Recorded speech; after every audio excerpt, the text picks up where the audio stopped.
নারীর লজ্জা হচ্ছে লজ্জাবতী গাছের মতো, হাত লাগলেই শেষ।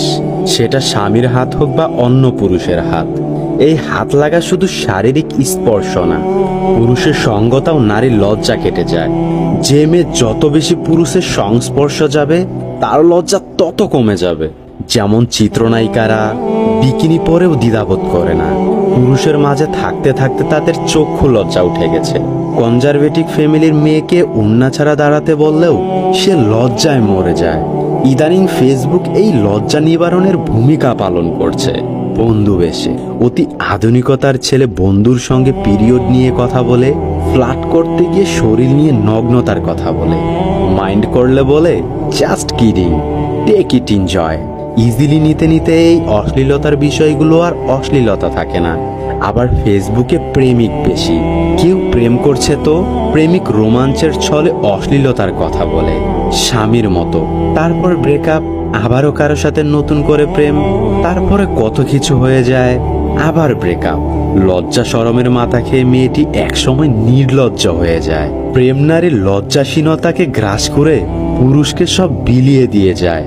নারীর কাছে পুরুষের উপস্থিতি অনেকটা ইয়াবার মতো। প্রথমে একটা দুটা খেলে পিনিকে চলে আসে, পরে 20-25টা খেলেও কাজে আসে না।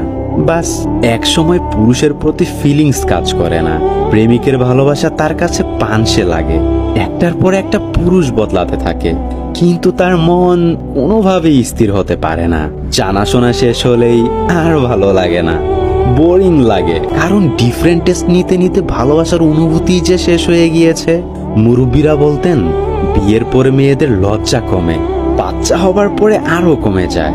তখন বুঝতে পারলাম, ভাবতাম লজ্জা হচ্ছে অনেকটা ফোড়ার মতো, বিয়ের পরে তা গলে যায়। এখন বুঝি আগে মেয়ের কাছে স্বামী ছিল পুরুষ, তাই বিয়ের আগে কথা এসেছে। এখন বিয়ের আগে না, পুরুষের কাছে আসতে ফেসবুক হলেই চলে। ফেসবুক এই স্বামীর ভূমিকা পালন করে।